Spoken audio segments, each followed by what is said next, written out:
Welcome to the Mobile County Public School Athletic Show. My name is Brad Lowell, Assistant Athletic Director of the Mobile County Public Schools. On today's show from B.C. Rain High School, we have Athletic Director Bruno Simmons and Head Football Coach Tella Stone. But first, we're going to watch a video for our Student Athlete of the Week and be back with our first guest.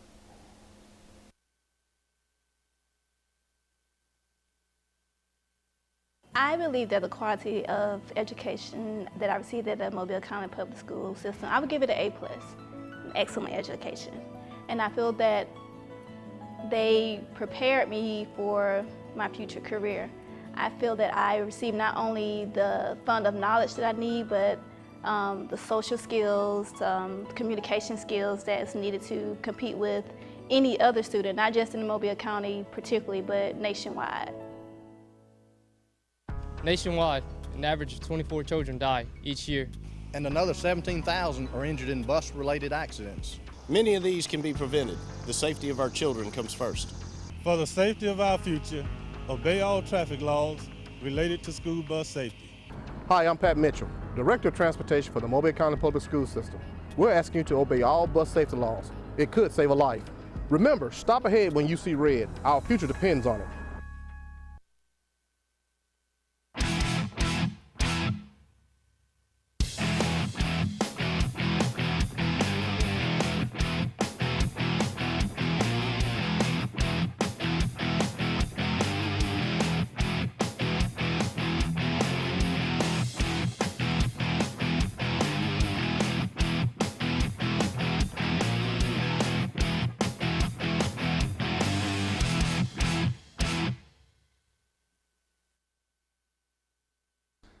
Welcome back to our show. We're here with our first guest, Coach Simmons, Athletic Director of B.C. Rain. How you doing? Appreciate you being here. Appreciate it. Nice being here.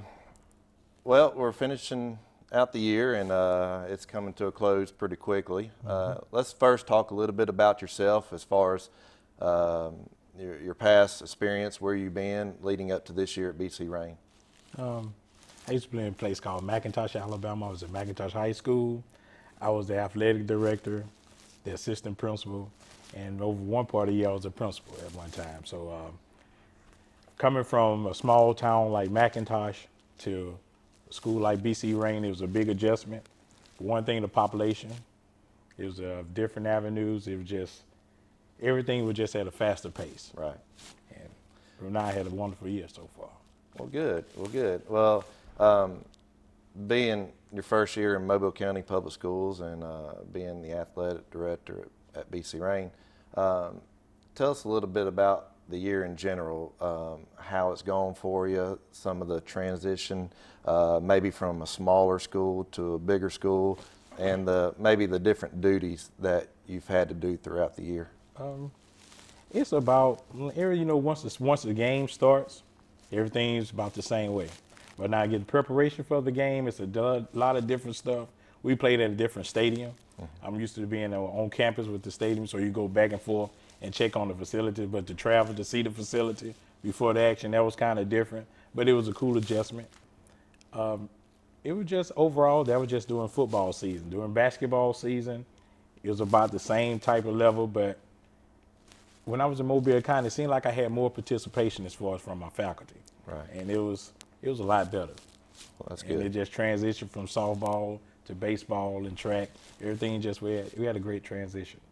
Yeah, throughout the year, you kind of start into the fall sports, and but when you get to the transition to the spring, there's a lot more going on at one time, and it's kind of hard to try to cover everything at one time. It's almost impossible, to cover everything at one time, but I'm glad the year's transitioned pretty good for you, and that you enjoyed your first year. Being athletic director, you kind of have to oversee athletics and academics of our athletes at B.C. Rain. And there's a lot of compliance things that you have to oversee from the Alabama High School Athletic Association, even from the NCAA to C2C. What's that like? I mean, that's an everyday process, isn't it? Now, yes, it's an everyday process. And I have a great athletic secretary, Ms. Davis. Ms. Davis does a lot. as far as the C2C, checking on the eligibility. Mr. Simmons, we have a problem here. You need to check on this, Mr. Simmons. And she was nice to work with, real easy going. So everything just worked out very well. All my paperwork was in order, so everything it worked out well. Usually I would have to do everything to that nature. To have someone else have that burden for you, Right. that was a nice experience. Yeah, and it is nice having help. I Yes. mean, Yes. you almost have to because there's just so much involved with it. And, you know, the state requires all our athletes have to have this amount of paperwork, you know, and the same thing with coaches. And it's a constant work in progress to maintain all of that information Oh, and yes. to keep it updated because the state, they come down and they audit you guys, right? Yes, sir. And so you have to be prepared for that. And, All the time, and, all the time. Well, what's it like working with the administration at BC Rain? Oh, now, Mr. Farrell, that's my principal. Everybody knows Mr. Farrell. He's the type of person that you know where you stand. Mr. Farrell's type of person. Mr. Simmons, you have to do thus and so. He doesn't harp you about it, but he expects it to be done. And in the timely manner. And he's the type of person to tell you, Mr. Simmons, you did not do that. And I expect you, and everybody's on the up and up. You know where you stand, and I respect that as a person. And I can deal with it because he makes me better. Right. And whenever someone's push you, that makes you better, and just a great outcome in the process. Oh yeah, I agree. I think, and I respect Mr. Farrell. I think he does a fabulous job at yes, he BC does. Rain. He does. He's very particular, and he really invests in those kids there. Yes, sir. He does. And gives 100%. But his expectations are high for the faculty and the staff. Oh, yeah. and I think it should be. And I think it's the right way to do things because I mean you need somebody with high expectations because you want to grow and get better across the board everything that you do. And that's one thing he does now.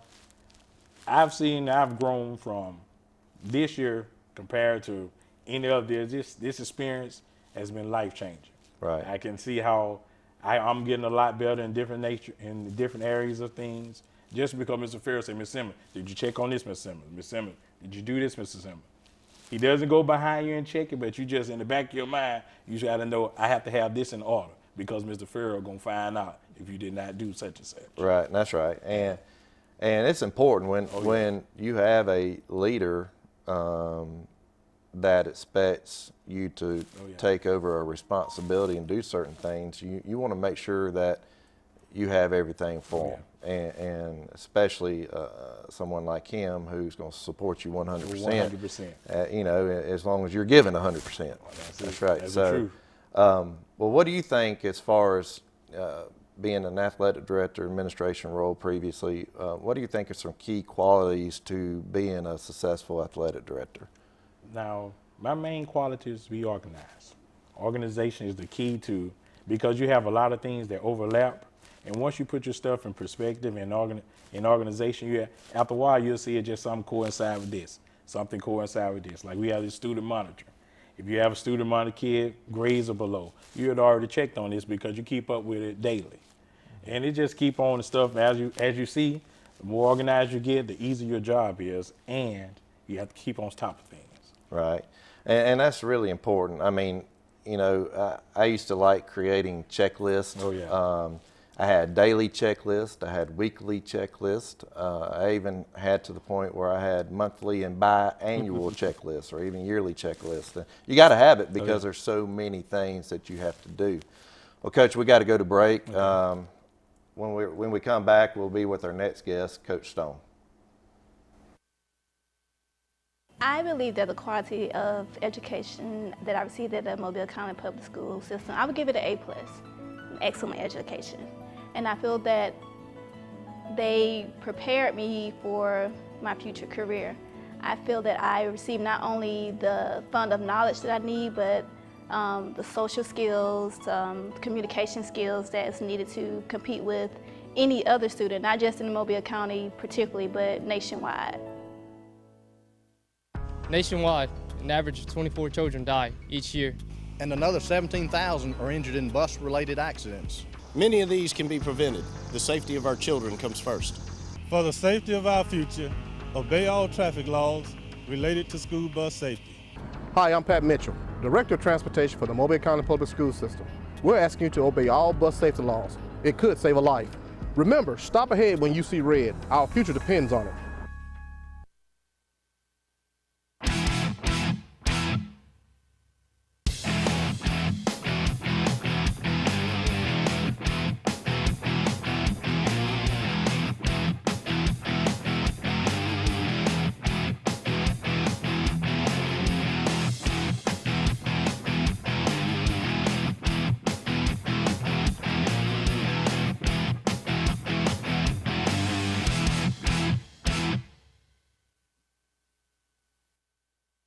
Welcome back to our show. We're here with our next guest, Coach Stone, head football coach at BC Rain. Coach, I appreciate you being here today. Thank you guys for having me. Always a pleasure to see you. Coach, you're finishing up your third year, all right, going into your fourth year coming up at BC Rain. So that probably makes you middle of the pack as far as one of the veteran coaches in Mobile County. But tell us a little bit about a reflection of this past season, and we'll kind of lead up to that point. All right. Well, we finished the season 4 and 5. We were young in a lot of the areas where you need some experience. Started a 9th grade quarterback. Had a couple of 9th graders in other spots on offense and defense. We missed the playoffs by one ball game. Lost to Williamson right there at the end, and we hated. Sure. That we missed the playoffs, but, you couldn't have lost to someone like Williamson and, that group that he had that's been with him for 4 years. And, he ended up signing all those guys to college, and they get a chance to experience the playoffs before they leave high school. So, we hate to, that we didn't make it, but, right. We're glad that they got that time to experience that. So we're going to try to build off what we did last year. Hope the younger guys, the 1 year of experience, they matured a little bit, and we'll see what happens. Yeah, I used to tell everyone, you can be a great coach and do all the right things, but a lot of times nothing beats experience. Right. I mean, kids that have been there, done that, been in those positions, sometimes that makes all the difference in the world, and that's important. And with you having a young group and having a good group of experienced guys coming back, that's always a positive thing leading right. into the spring. Well, we're getting into spring training time now. I know most teams are probably getting ready to start that up here soon within the next week or so. What's y'all's plans for spring? Are you guys playing a spring game? Just kind of fill us in. We'll start spring this Wednesday. Matter of Okay. fact, when I get back to the school here today, we're going to issue out equipment today and tomorrow. And we'll go all the way up until the 13th of May. We'll conclude with a spring jamboree at Alma Bryant High School in Irvington, involving BC Rain, Bryant, and Moss Point from Mississippi. Well, I like that. I like those jamborees. You kind of experience a couple of different groups. And what is, a lot of coaches, when they go into spring training, some have certain expectations, others have different expectations. What do you look for? What do you want to get out of spring training? Well, the main thing we want to get out of to see how are we progressing. Being able to retain, still doing the same things defensively. We got a lot of guys returning. Are we progressing? And the younger guys from the year before, have they matured a little bit? Are they growing? Are they understanding the game a little bit more? And that's the main thing. And then you just evaluating where you are offensively and defensively. Then use that stuff that you gather from the spring and carry over and try to make tweaks in the summertime or get better at what you're doing already. Yeah, and that's a good point to look as far as I know when I was coaching. I look for the spring training. You got those experienced guys coming back, and you want to keep them up and up. Mm-hmm. But it's also important to find out, well, who else is going to contribute, Absolutely. This year. And that's the time that you have to see them in competition, because you won't see them again in competition other than 7-on-7 until the fall when the real deal starts up. Right. Well, Coach, after spring, of course, we get into the summer. What are y'all's summer plans? Well, we'll go 4 days a week. Monday through Thursday from 7 o'clock in the morning to 11:30. Of course, during that summertime, we'll have workouts. We'll go out and do speed training. We'll do all those things. And also, we'll have some 7-on-7s. And with the new rule, with the competition, we can have a little more OTAs, and that kind of, you can help, evaluate some guys who may be able to help you for the fall. Yeah, and we'll actually get into those new rules on the last segment of our show. We'll talk a little bit about it. And competition, you can't substitute competition. Right. I mean, and kids going out and competing, a lot of kids have to learn how to compete. Absolutely. It's just not, sometimes it doesn't come natural. Right. And so having the ability to do that in the summer is important. It is. And you want to put them in situations where they have to compete, whether they're up or they're down or they're winning, losing, and so forth. Well, Coach, you said you had a lot of guys returning this year. Who do you think on your team are you looking to be possible your leaders or some of your top players coming in? Got a kid by the name of Keyshawn Hopper. He's played with me and started for 3 years. Actually got some playing time when he was in the 9th grade. He starts at the outside linebacker position and also running back this year coming up. So he's a leader. A lot of the kids look up to him. The thing is just to get him to know how important his role is, Right. Such as for his leadership. So we're looking forward to how he lead us and carry us for this upcoming year. Yeah. It's always important to have a couple of guys that the kids can look at that does things the right way. Right. Whether, how they practice or, what they do academically, because kids, peer influence is huge. And it can be led the right way, the wrong way. Right. So it's really important to have that right guy leading your team. Coach, I know you're in a tough region. Let's talk a little bit about that region, kind of the way your schedule shapes up this fall. Coming from 5A Region 1, going to 6A Region 1, a lot of people say it's not a difference, but, from looking at the schedule, I think so. 5A Region 1, you had your, top teams that you knew that you was going to compete with, but I thought BC Rain, we were automatically the 4th seed if, on a bad year. Right. And on a good year, you find yourself competing with St. Paul, Jackson, and Vigar. Right. And it's a big drop-off of those 3 teams. Then, we had BC Rain, Williamson, Faith, and Escambia County. And from going from a region like that to 6A Region 1, you got some pretty good programs, 4 real good programs. State championships have come from 2 of them. Then Blunt coming off the year that they have, and they're going to be athletic and pretty good every year. So you got Spanish Fort, you got Saraland, you got Daphne, then you got Blunt, and then you look at the other teams. I think Coach Mack is doing a great job over at Baldwin County. And you got Gulf Shores and Robertsdale in the floor. It's competitive, and I call it the SEC of high school football. So, but we're trying to get the kids to understand, and I think they're looking forward to going out and competing. We're not going to back down. So, That's right. So hopefully that we get us a couple wins. Well, sometimes better competition can make you better as a team. Absolutely. Some people compare that region to 7A regions across the state as far as the level of competition, because that historically the region that you're in now is going to put somebody in the state championship game, and so you're playing that type of high quality opponents throughout the year. Well, Coach, we got to go to break. When we come back, we'll be in our last segment with both guests. The Mobile County Public Schools Signature Academies program offers a variety of specialized curriculum for highly interested and motivated students. These academies provide students with choices ranging from aviation to healthcare, advanced information technology to international studies, from engineering to coastal studies. These high-quality hands-on programs prepare students for careers readily available in Mobile County. Signature Academies program. It starts with us. Hi, I'm Martha Peak, Superintendent of Mobile County Public Schools. And I'm Kay Ivey, your Lieutenant Governor.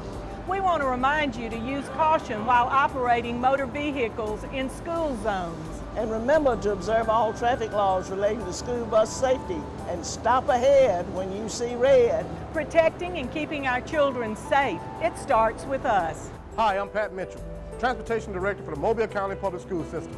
Remember, stop ahead when you see red.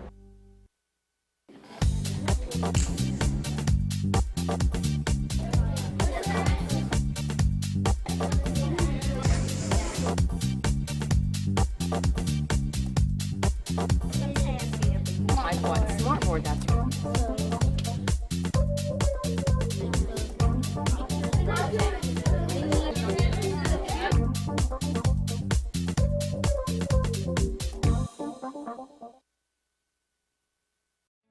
The class of 2015 earned over $97 million in scholarships, and the class of 2016 is already on its way, graduating students who are college and career ready. It starts with us. Welcome back to our last segment. We're here with both coaches. Well, Mr. Simmons, BC Rain has been a topic throughout Mobile, is really stepping up in their academics. I think part of it has to do with your academy that you have at BC Rain. Can you elaborate a little bit with us about the academics of BC Rain, maybe the expectations and the academy? One thing now Mr. Farrell talks about a lot is teaching and learning. That's our main focus in BC Rain. That's a constant reminder. He talks about it every day over the intercom. That's his constant focus in any faculty meeting we have, any kind of meetings. And in our aerospace program, we have an engineering side and a workforce side. And now in the engineering side, Mr. Scott is doing a wonderful job. And on the workforce side, Ms. Richardson is doing great job. So it's just, I can just see how it just grows, and I can see how people can come attracted to it, because just to have a plane on your campus, that was a blessing in disguise. That was something that was unimaginable. I was like, oh man, we have a plane, an actual plane on our campus. Right. And that was just amazing to me. Yeah, that kind of sets the tone of the program itself. When you ride by now BC Rain and you see a plane sitting out there in the front, I think that's pretty neat. Yes, and it it really reflects the growth at your school and the importance of what you guys are doing, and the job that you guys are doing there, I think is a great job. And you have a lot of positive feedback from everyone as far as what's going on at BC Rain. So that's definitely positive, and should be congratulations for you guys and the administration there of what you guys are doing. Coach Stone, I always talk to people about when you talk about growth in athletics. One thing that's really important now is strength and conditioning. Right. And tell us a little bit about, as far as your thoughts on the importance of strength and conditioning in your programs. Well, that was one of the main things that I talked to Mr. Farrell about when I got hired there, is the weight room. And that's one of the main things that I wanted to see, because it plays a major role in your program. People think you just go out and win, football games in the fall. That's not where it starts. That's not where you win. And we try to harp with our kids on you win in the weight room. And I'm a true believer of that. The work that you put in during the off season carries over into the fall. It's the development of the athlete that's very important. A lot of the kids believe that you can win off of natural athletic ability. It only takes you so far. And I think in high school, it all boils down to your work ethic and how you work. So it plays a major part, and that's why we try to hit the weight room hard every single day, and hopefully we can have success with it in the fall. And I think we have one of the state-of-the-art weight rooms. I could say, Mr. Farrell, after we had that conversation, we went and spent a lot of tons of money on weights. Well, and I agree with you. I think it is a necessity to compete at a high level, because so much is put in, not only in high school now, but you're trying to get your athletes not only prepared for your program, but also to have opportunities at the next level. Correct. Well, the only way they're going to have opportunities if we've done everything we could to maximize not only their academic ability, but also their athletic ability and growth. And it's hard. It's hard to to get the resources to do that, to stay on the top notch of strength and conditioning programs.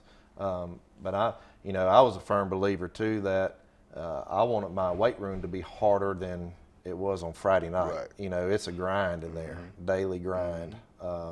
And if you do it the right way, those kids have spent every day they leave BC Rain or wherever they're coming from. Well, this year, Alabama High School, and I'll ask both of you these questions. Alabama High School has passed new proposals for our sports throughout the state. One of them is summer competition. The way they've laid it out is spring sports now can use 3 of the 4 weeks pretty much in June for their unlimited competition and practice. And then fall sports will be, I think, starts in the last week of June into July. Of course, they still have the dead week with unlimited competition in a 3-week period. What are your thoughts about it, Coach, and you guys as far as the new rule there for the summer?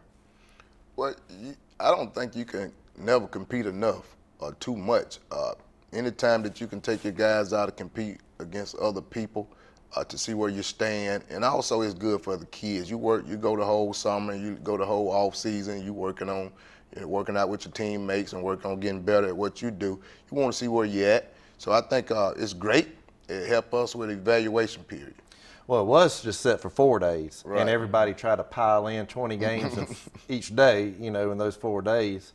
But now you can kind of span it now and be a little bit more controlled and not try to do too much in one day, which I think would be beneficial for the coaches and the players, because summer is hot. And if you go to those all-day 7-on-7 tournaments, I mean, it's a gut check,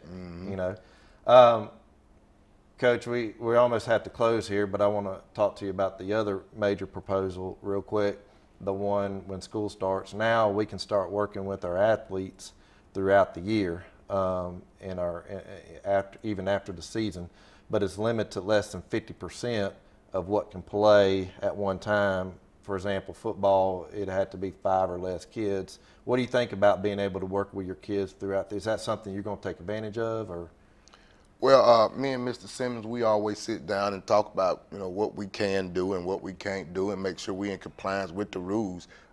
We haven't sat down and I haven't put a plan together yet, but I plan on putting the plan together and present, to Mr. Simmons and see if we can do it. If not, but we were really trying to take advantage of that time. Well, in the past, once your season was over, you're pretty much restricted to just strength and conditioning until spring